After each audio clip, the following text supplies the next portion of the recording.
Upalita, carried. Dekhiya, sing. Balakatama, the featured of the child. Shakshat, directly. Gokulakana, Lord Krishna of Gokula. Lord Krishna of Gokula. Varnamatra, only the color. Dekhi, seeing. Viparita, opposite. Translation. When Sita Thakurani came to the house of Sachi Devi, bringing with her many kinds of eatables, dresses, and other gifts, she was astonished to see the newly born child, for she appreciated that except for a difference in color, the child was directly Krishna of Gokula himself. Please repeat. When Sita Thakurani came to the house of Sachi Devi, bringing with her many kinds of eatables, dresses, and other gifts, she was astonished to see the newly born child, for she appreciated that except for a difference in color, the child was directly Krishna of Gokula himself. Purport by Srila Prabhupada. A petari is a kind of big basket that is carried in pairs on the ends of a rod, balanced over the shoulders. The man who carries such a load, it's called a bari. This system of carrying luggage and packages is still current in India and other Oriental countries. As we have seen that the same system is still current even in Jakarta, Indonesia. Should we leave it at that? Shall we read some more? We can read the next one, doesn't have purport. Sarva anga sunirvana suvarna pratimavhana sarva anga sulakshatamaya balakera divya jyoti deki paila bahupriti vatsalyete dravila hridaya. Seeing the transcendental body effulgence of the child, each of his nicely constructed limbs full of auspicious signs and resembling a form of gold, Sita Thakurani was very much pleased.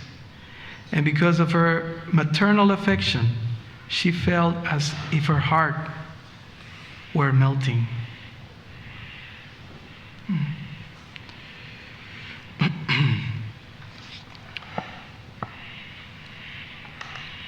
Om Jnanatimirandasya Jnananjanasalakaya Chakshurumilitam Jena Tasmai Sri Gurave Namaha Namo Vishnu Padaya Krishna Prastaya Bhutare Srimate Bhaktivedanta Swami Iti Namine Namaste Saraswati Deve Gauravani Pacharine Nirvisesha Sunyavadi Paschatya Veshatari Panchakalpataruvyas Chakripa Sindhu Vyavacha Patitanam Pavanivyo Vaishnavyo Namo Namaha. So we are reading the pastimes of Chaitanya Mahaprabhu appearing in Navadvip, and how all these great personalities like Advaita Acharya's wife are coming to offer their obeisances and gifts to the Lord. So this is standard practice, not only in the devotional line, but this is a normal relationship. When we love someone, we do something for that someone, right? That's a standard thing. We buy gifts and give to others.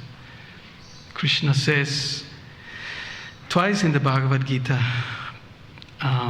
chapter 9, 34, yeah. Manmana bhava mad bhakto. Think of me and commit to me, become my devotee. Madhyaji. Madhyaji means worship me. And the act of worshiping means doing something practical for the Lord. We offer different items to the Superior, to Guru and Krishna. And that is the way to express our love. So Mother Sita Thakurani, came to see Lord Chaitanya, and she brought some things. Prabhupada used to say, don't do only lip service. Do something practical, do something wonderful. Srila Bhaktisiddhanta Saraswati Thakur used to say, do something substantial for the pleasure of Guru and Gauranga. So, this is Caitanya Charitamrita. This book, it's a miracle in itself, because as many know, this book was produced in a few months, and it's a record-breaking achievement of Srila Prabhupada. Interestingly, how Prabhupada brought this knowledge to the West. If you follow the story of Prabhupada, especially in the early days, he was in New York for a number of months, and the boys and girls that were coming to him, they didn't know anything, basically. Sometimes Prabhupada would say, this is not even human life, the way that you all are living, right? However, if you notice, he is giving Caitanya Charitamrita classes there for several months. So, why? How come is it that, such a exalted literature that we have the opportunity to read today so easily, in a way, in the phones, it's free practically, right? You can download it, and I remember it in the old days. I knew English because I lived in the States, but most of my ashram colleagues, many didn't know English, so they couldn't read. We had a copy of this book, and so we were waiting for the Caitanya Charitamrita to be translated into Spanish. And it took quite a few years for them to arrive in the temples. And I remember the time when the boxes came, I think maybe 1 or 2 sets, and that was it for the temple. And everyone was, and of course, the first thing that you go when you get a book is what? Where do you go? Pictures. The pictures. So that was our transcendental experience. We were just looking at the pictures, right? And looking at the Navadvip photos and the Yoga Pit. I remember seeing the Yoga Pit, right? And then the photos of Mother Sachi, Jagannath Mishra, and baby Nimai there, like we see nowadays when we go to Mayapur and we can take darshan like that, and so many beautiful photos. And I remember with my brahmachari friends, we will be transported and dream of the day when we could go there. We just imagine shoes. We would imagine the moment in our head at that time. I remember thinking, just a few years more, we will be sannyasis, pure devotees, Babajis. Right? Some of the old schoolers know this sort of feeling, right? We will play when we go to the beach or somewhere with bamboo sticks, and we will walk around like, in those photos you see Prabhupada and the sannyasis. We'll play like being great Mahatmas or something. Life took care of us and showed us the real situation. But yes, this Caitanya Charitamrita brings the highest nectar. And we say these things sometimes mechanically, or we may hear them mechanically. But it is exactly that, all the great acharyas explain that this is the highest. There's nothing higher than this. Amrita means that. Caitanya Charita Amrita. Amrita means nectar. Also means transcendental or eternal. Mrita means death. Amrita means no death.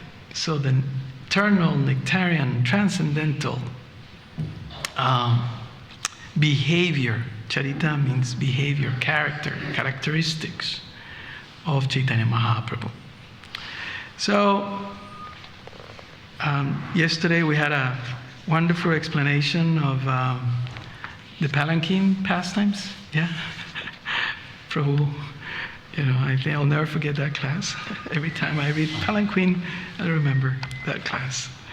And I told Krishna Kirtan Prabhu that in Broadway, when a good performer, acts in a drama or something, the saying is, that is a very hard act to follow. Right? So I thought I'm going to start putting my PowerPoints and things like that. So I want to take a bit of a detour. So the idea here is that Chaitanya Mahaprabhu has come. Why has he come? Right? Why has he come? He comes for a particular reason. Some of you know. Basically 2 reasons. To make it simple. One is to give love of Godhead, and the other one is to experience love of Godhead. So that's kind of contradicting because he's Godhead.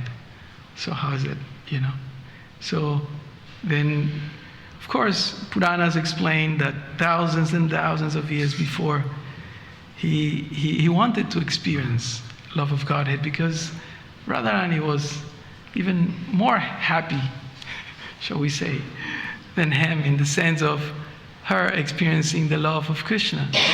And he wanted that. He wanted to experience that. Therefore, he takes the form and the color, sort of the mood rather, and the color of Srimati Radharani.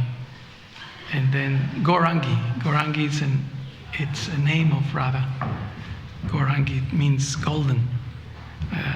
Golden limbs. So he takes that form and he comes. Right? And of course, the Chaitanya Caritamrita, just like the Bhagavatam, gives us many details, historical details, and many, many names are there, and geographical details. And all of those are important. Prabhupada takes the trouble to describe the stations and how many miles away that little town is. And why do you think he did that? Huh? Logic answer. Why would he do that? So we can go.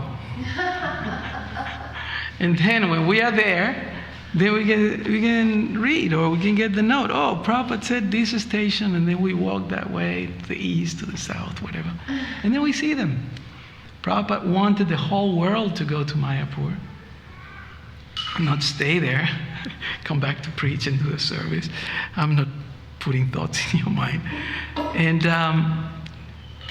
why? Again, the question is why? Why? Because there is something in this book, there is something in those places, there is something that Chaitanya Mahaprabhu came to taste and came to give. And that is bhakti, the love that Srimati Radharani has for Krishna. To that intensity, that's why Chaitanya Caritamrita is here. And that's why Srila Prabhupada was practically desperate to produce these books. How many months it took to produce Chaitanya Caritamrita?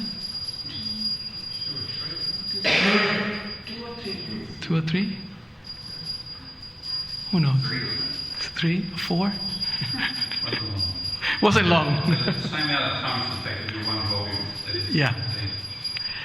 Prabhupada had that desperation because he knew that the only solution to this material suffering is bhakti. It's pure love of Krishna. Krishna talks about it in the Bhagavad Gita. And the Bhagavatam gives us a number of examples of what does it mean to have love. The first example that we find in the Bhagavatam, it's Narada Muni. Right? That's the first canto, chapters 4, 5, and 6. The story of Narada Muni, conversations with Vyasa, and his personal transition from a little orphan boy into the great sage, transcendental associate of the Lord by the agency of the great devotees, the Bhaktivedantas, as explained in the purports and in the verses.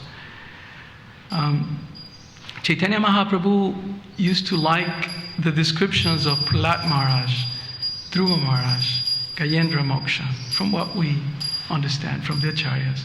And of course, the 10th canto, the description of the gopis. But he didn't like so much, in one sense, about the 10th canto. You know why? Anybody knows?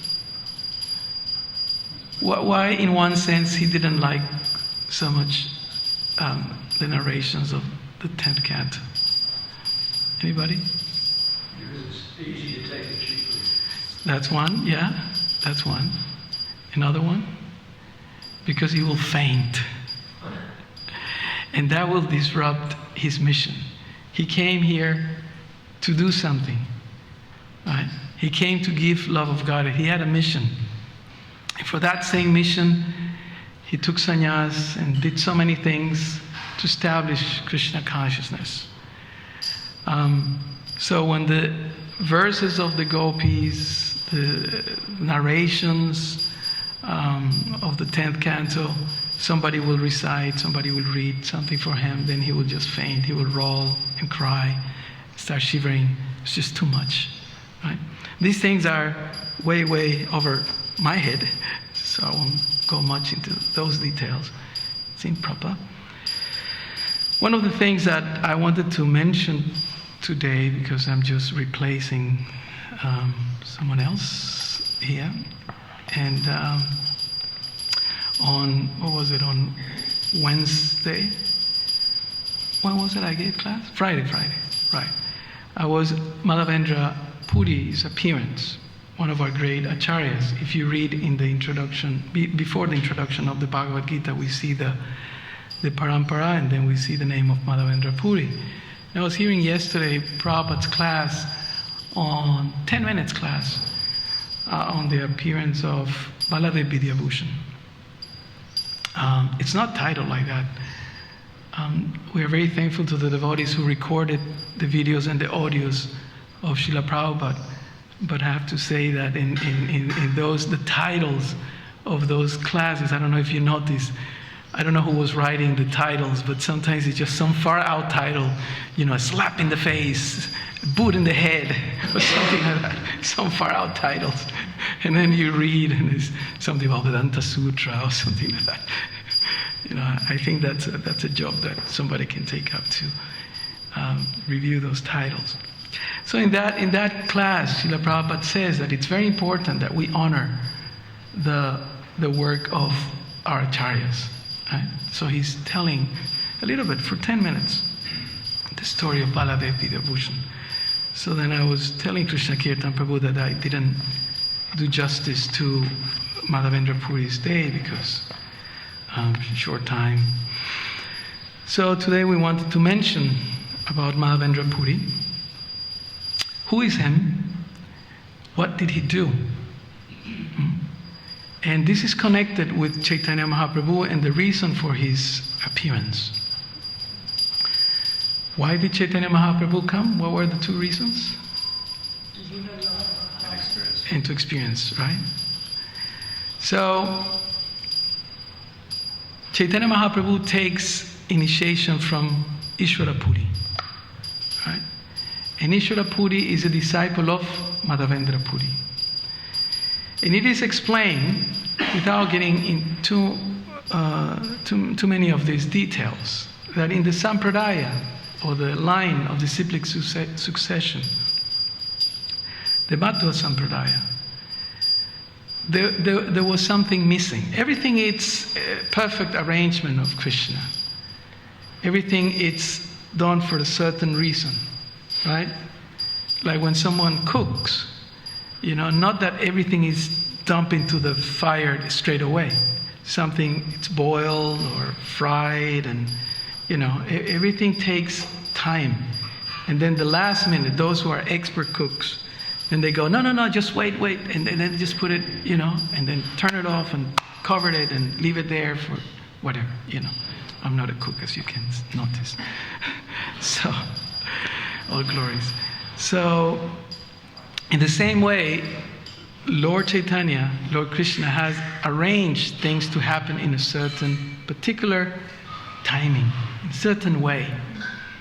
So before Lord Chaitanya appears, Madhavendra Puri manifests bhakti, pure bhakti, that mood of love, unconditional love for Krishna, in the same bhav, or in the same spirit of the gopis, particularly Srimati Radharani. Right? Now, there is a very special flavor in that mood, and that is that it's totally unconditional. Whatever the Lord does. What is the second? Is it the second last Shikshastaka prayer? How does that go? Ajinanda? Ajinanda? No, what's that one? Ajinanda tanuya kinkaram. And all the last verses from the Shikshastaka express that mood, that whatever you do, it's okay. If you make me brokenhearted, if you trample me, that's what the translation says. Doesn't matter what you do, right? You will be my Lord. Doesn't matter. Yeah, that's the mood of the gopis. Right? That's the most intense. It's called Vipralamba. Because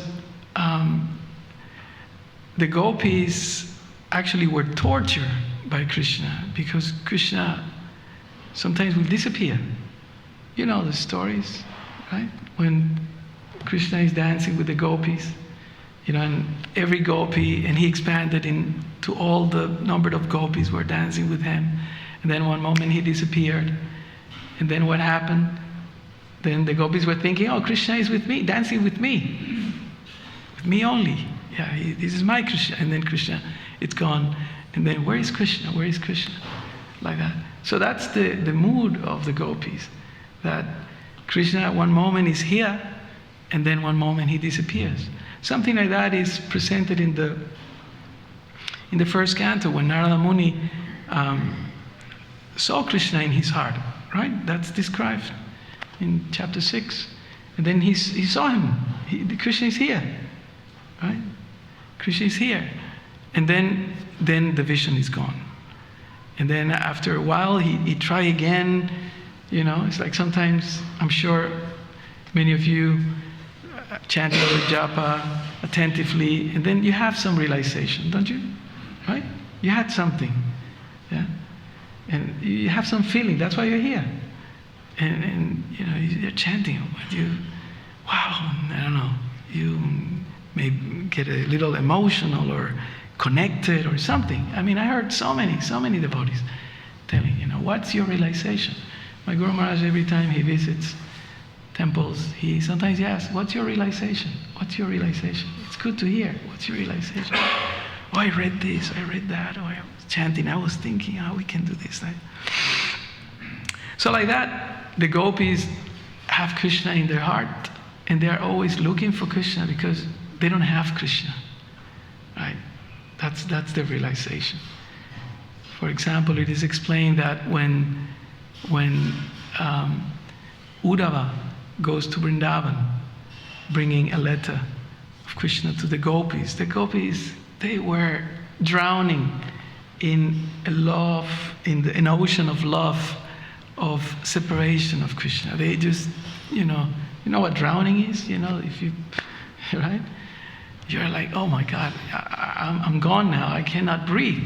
No oxygen, like that. So they were drowning. That's the description. Right? So they will recite verses. They will, create prayers like that, and they will express, "You have left me, and I'm here so poor. I'm so unfortunate. My heart is broken. What am I going to do now? That's the cry of the gopis. So Madhavendra Puri, just like in a drama, that sometimes there is a bit of a prelude. It's a background story. And then the actual scene or main scene or part of the movie or drama happens. One time Srila Prabhupada was telling that these dramas, it was kind of a very common preaching tool in the early days, even in Prabhupada's times. And he was telling one of his disciples, Hayagriva Prabhu, to write the script, some of the early scripts of Chaitanya Mahaprabhu's appearance. And then he told a story about his own acting. Because I noticed something lately, in many, many places. Whenever there is drama, generally is a lot of laugh, yeah? And it's kind of like a joke thing, and the joking thing, and everybody laughs, and that's generally the style. Prabhupada said in his early indications about drama, that what's the purpose of drama? Quite the opposite. Say it. Make you cry. Make you cry. The purpose of our devotional dramas is to make you cry. Yeah? Your heart is so moved that it needs to make you cry. And Prabhupada tells the story how he was in a drama, he was in a play, and he was playing the part of Advaitacharya. Right? And then he's telling how everyone was so absorbed in the mood of Chaitanya Mahaprabhu that he said that when he came out, he just came out. Prabhupada came out into the, shall we say, stage. People were crying, he said. He said, so that's the purpose, he said. That's the purpose. That our heart becomes moved. Why? Because when you cry, I'm not encouraging here. We don't have a boxes of tissues to pass around, but when you cry, it means your heart, it's there, it's feeling something. Sometimes we cry out of pain, we cry out of remembering someone, or something happened to us, like that. And in the mundane sense, we cry because some loved one, something happened to him or her, or we hear something or remember something. So in the same way, this mood of crying for Krishna, that's what Madhavendra Puri brought. And then he passed it down. Like I was giving the example some time ago, like the Olympic torch, right? That it's passed down like that. So that's what Madhavendra Puri brings into the sampradaya, into the line of disciplic succession of master and disciple. So he brought it in, and he was experiencing that, right? And it is explained that he passed that on to his disciple, Ishvara Puri, right? And Ishvara Puri passed it on to Chaitanya Mahaprabhu, right? We may say, but he doesn't need to do that. Why does he need to do that, right? Chaitanya Mahaprabhu is Krishna himself, right? It's Radharani herself. So why? Sri Krishna Chaitanya, Radha Krishna Nahiyanya. There's no difference, because Krishna likes it. Krishna likes it like that. He likes to glorify his devotees. He didn't need Arjuna or the Pandavas to fight all. He could have just flicked his fingers and would have destroyed everyone. But he likes to glorify his devotees. Why? Because he relishes, just like a cook, relishes that flavor, that taste that the devotees have in their heart for him, that love. So there is a famous verse that is considered the emblem of the mood of the gopis. And us, followers of Chaitanya Mahaprabhu, followers of the six Goswamis, and the Parampara represented by Prabhupada, and his followers and representatives, explains that we need to come to that point of feeling separation for Krishna. The verse starts, Adi-lila, O my Lord, Dayadra, Daya means mercy. Daya means mercy, right? Jiva doya, it says sometimes, right? Jiva doya, daya. Daya means mercy. Daya ardra. Ardra means the Lord. He's the one who has that. Like when you want some money and you go to the bank and beg the bank manager, please give me a loan. Right? So the Lord is the one who has the mercy. So we go to the Lord and we beg for mercy. Right? I am so fallen, I am so poor. Adi-lila, dayardra, natahe. You are the Lord of the fallen, the Lord of the poor. Right? So we beg the Lord, please Krishna, Mathura Nata. You are the Lord of Mathura, you are the Lord of my heart. Hridayam tvat alokam kattaram. And in this condition, unless you give me your mercy, I don't know what to do. Kim karomi aham. That's the verse is here. Then. Did you put this here? Did you put this here? No. Who put this? It was on the stand. Was here. Yeah, it was on. That's probably why the wrong person in that thing.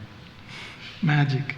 I was just thinking, I hope my wife comes soon so I can ask her to go and get me this one. And then I saw it here. I said, oh, I thought somebody did it. The story of Madhavendra Puri is here, and I was thinking, we need to read. And I said, oh, somebody did it. Anyway, Krishna. So, Madhavendra Puri brought that. So we need to be aware and be conscious. One Swami used to say, this is the movement of Krishna consciousness, not the movement of Krishna unconsciousness. Right? That means that we need to know and remember it and be aware and be conscious of why are we here. Krishna consciousness. Right? It's not only the fun, it's not only the Haribol, and the nice prasadam. But I have to be careful with what I say prasadam, because I was just reading this morning that it is explained that the mercy of Srimati Radharani comes in the form of Krishna prasadam. This is just an appetizer. And Madhavendra Puri, shall we say, not coincidentally, because nothing is coincidence, has a lot of pastimes with prasadam.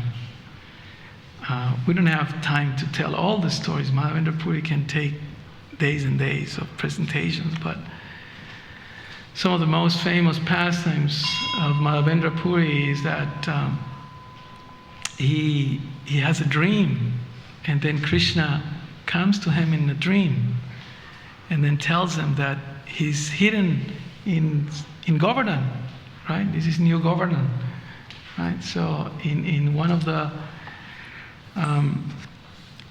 areas of Govardhan, explains that he has been hidden there and therefore he needs to be excavated. And so Madhavendra Puri does that and finds the deity of Gopal and bathe them, and all the villagers come and offer food. We have the Anakuta festival. So like that, there are many pastimes devoted to Madhavendra Puri relating to prasadam. And as I said, we have to make it very short because of what about time? It's over. Another famous pastime is one time he was on a mission. Gopal, the deity, in a dream asked him to get some sandalwood because he was hot. So in India it's very common, and sometimes you see here. Do they do sandalwood also? So they put sandalwood on the forehead of Srila Prabhupada like that, or also on the deities, because sandalwood cools your body, so you don't get headaches out of because of heat. So the deity came and told Madhavendra Puri, please bring sandalwood and camphor. So he went walking, right, from Vrindavan all the way to Towers Puri. And there was in a place called Ramuna, where the deity of Gopinath lives, It's about 2 days. I Googled it yesterday. It's 250 kilometers walking, right?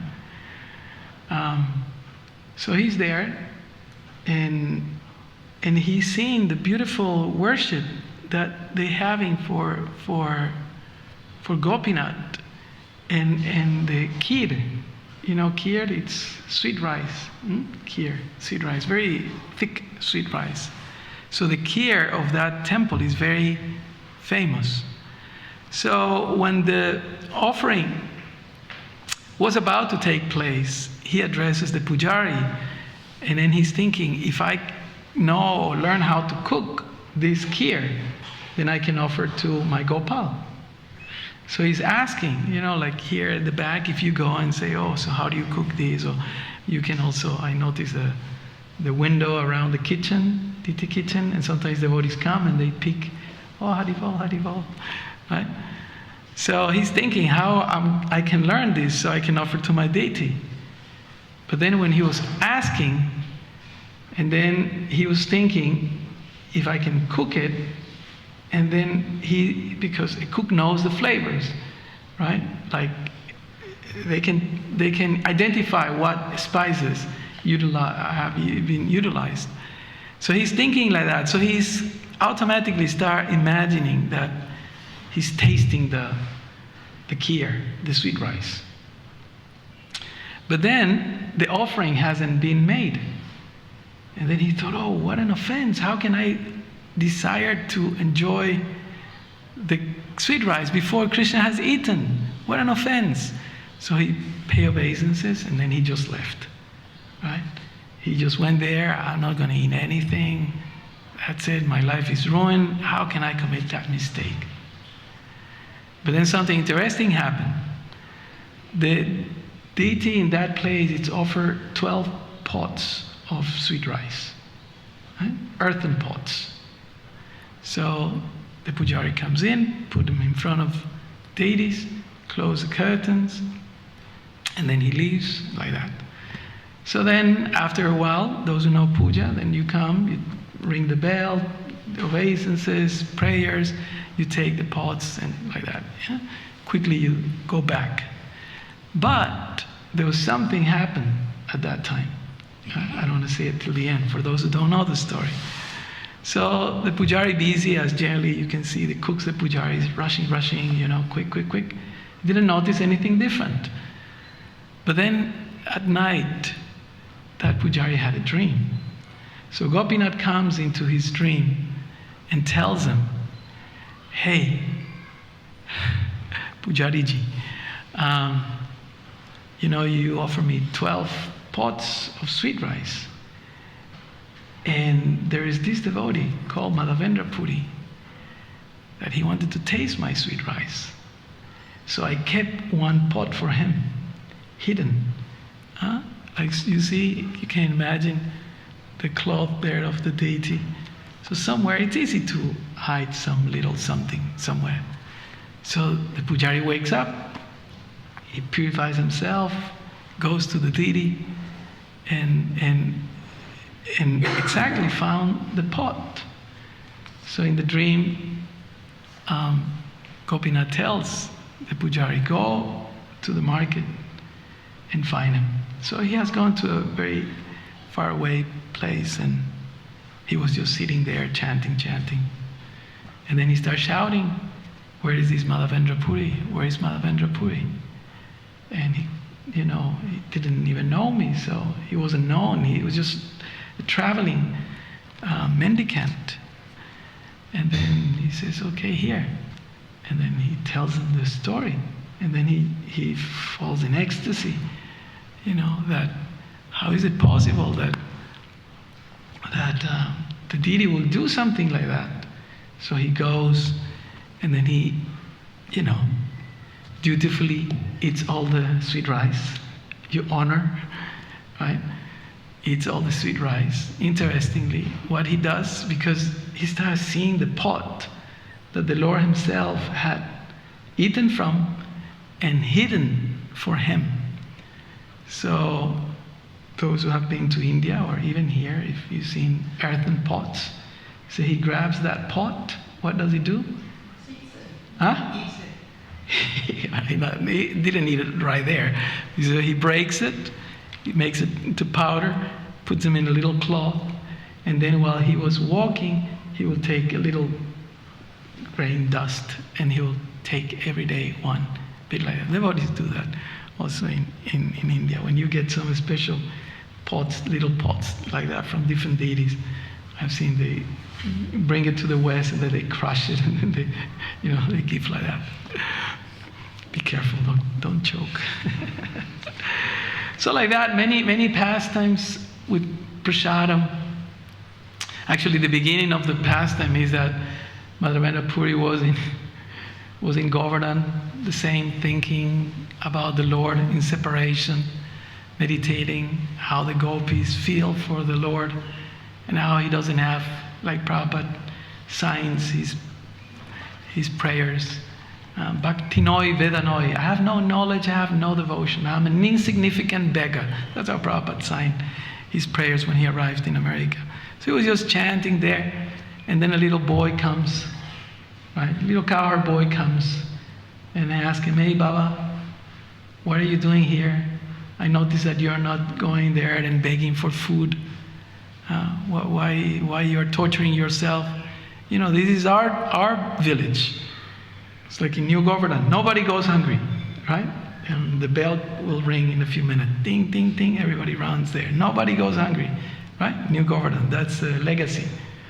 So Krishna, he tells him, why are you doing this? Not drinking, eating, anything. And then he brings him this pot of milk. Says, just take the pot and then satisfy yourself, and later I'll come back for the pot. So Madhavendra Puri, he appreciates, drinks his milk, keeps the pot, washes it, and waiting for the cowherd boy. But what happened? The cowherd boy never came back, right? So he comes in his dream. He had 3 dreams like that. So in this way, because of Madhavendra Puri's mood of Chaitanya Mahaprabhu's same spirit, rather than his mentality, is that Lord Chaitanya was able to experience that. Madhavendra Puri also experienced that. That was the first time in our line. It's a historical event. Madhavendra Puri marks that in our line. It was the first time that one of our acharyas had experienced that type of love for Krishna. And the final dream, what happened when Gopal, the deity that he had excavated from Govardhan, was installed, and after that had a dream and told him to bring sandalwood, and he walks all the way to Puri, and in the middle, or not in the middle, but almost at the end, he had this pastime of the sweet rice from Chira Chora. Chora means, in Spanish, it's the same word. Choro means? Thief. Yeah, in Spanish the same, right? Choro means thief. Hey, you're a choro, right? Many choros down there in the streets. So Kira Chora Gopinath, that's the name of the deity. So after he does all that, he goes to Puri, right? And then he collects all the sandalwood and the camphor, and he's coming back. Imagine those days, carrying all this luggage, walking by food, right? He got donations from people, and he was paying people and bribing this just to be able to get. So he had another dream, the last dream. And the dream was that Gopal tells him, no need for you to bring all that here. Just organize that same sandalwood and camphor to be rubbed onto my body here of Gopinath, and I, Gopal, who is not different from Gopinath, will accept it. Right? So this intensity, that same deity actually is in Rajasthan. Right? That same deity, Gopal, it's now in Rajasthan because of the Moguls attacking Vrindavan. He was transferred to that. You can see. I have never been there. So the samadhi of Madhavendra Puri is in Ramuna, near the Kira Chora Gopinath Temple. So that's what Lord Chaitanya came to experience. That's why he came to give. And he says in the Caitanya Caritamrita, the Chaitanya Bhagavad is, that he's the only gardener. Like here you have so beautiful gardens. And there are the fruits. And these are the fruits that it is explained that were brought by Madhavendra Puri into the line. Why? Because Krishna likes. He could have done it himself. He didn't need Madhavendra Puri. Even Krishna takes initiation. What's Krishna's guru? Sandipani Muni. Yeah. Why he takes initiation? Because he wants to give example. He likes us to be humble. So even the God himself put himself as a disciple, put himself as a student, because humility is the first element, ingredient in the process of bhakti. So Chaitanya Mahaprabhu comes and everyone is coming to give them gifts and praises and celebrate his appearance. But we always have to remember, why did he come? To give us love of Godhead. And what we need to do is to pass on what we have been given. Right? If you have received that to some extent, right, then we need to give it to others. One time Srila Prabhupada was in Vrindavan and he was giving darshan and he was talking about Kripa Siddha. Kripa Siddha means someone who has achieved perfection by the insistence of some devotee, very merciful devotee, despite you even not wanting. But sometimes devotees come and push you, buy the book, take prasadam, take more prasadam, dance with me, So he was telling like that. And then his servant came in from elsewhere. He was doing something. So he didn't know what was going on. So he came to tell Prabhupada something or ask him something. And Prabhupada kept on. So when he came close to talk to Prabhupada, Prabhupada made his hands like this and pushed them like this. So what happens when somebody does like that to you, you stop. And then Prabhupada said, you see, he doesn't want. It's pushing him. And the devotee is holding. And he says, you see, he doesn't want. And everyone's laughing because everyone knew the context. But the servant didn't know. So he says, I'm giving. And then he's pushing him. And then he's holding his Prabhupada's hand. He says, I'm giving, but he doesn't want to take. You see, this is Kripa Siddha. If he takes it, he becomes perfect. So I'm giving, please take, Prabhupada said. So that's when Lord Chaitanya Mahaprabhu comes, is, I'm giving. Somebody asked my Guru Maharaj, why they are all like this? If you go to Mayapur, life-size deities of Panchatattva, Chaitanya Mahaprabhu is like this, then Nityananda like that, like different hands like that. Why they are hands like that?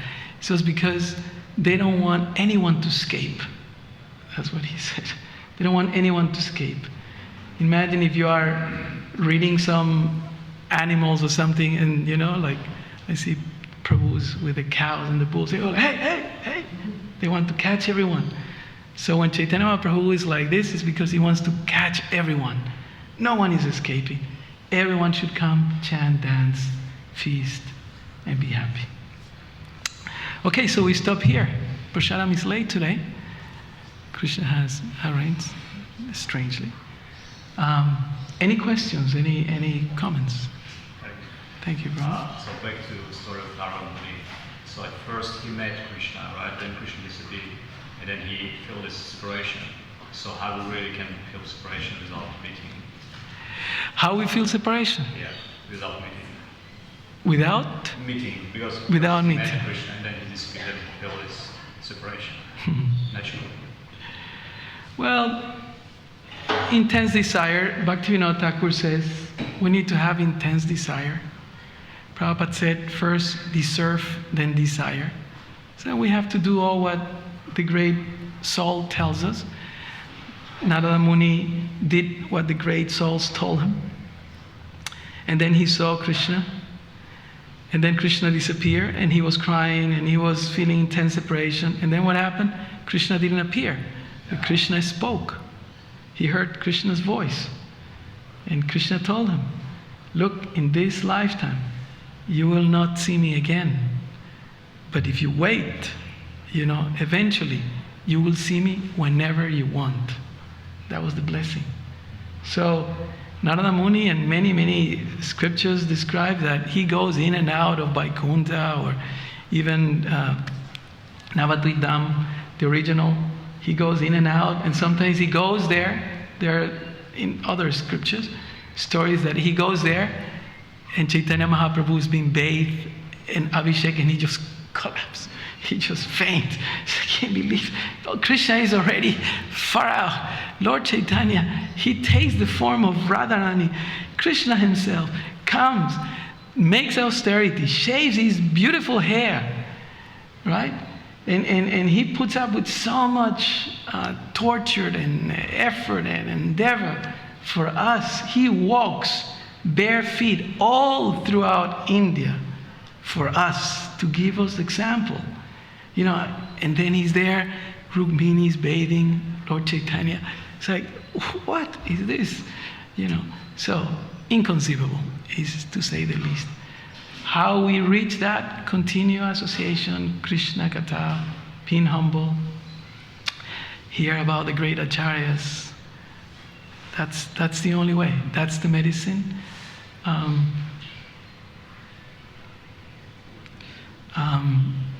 The Nectar of Instruction, Rupa Goswami explains, we need to find our diet, we need to find our medicine. Prabhupada explains. The diet, the medicine, and the location. The diet is Krishna Prasadam, again, time. The medicine person, the doctor, the GP, right, is the undisturbed, the Dhira, the pure devotee, right? The medicine, what is the medicine? Chanting, right? And what's the place?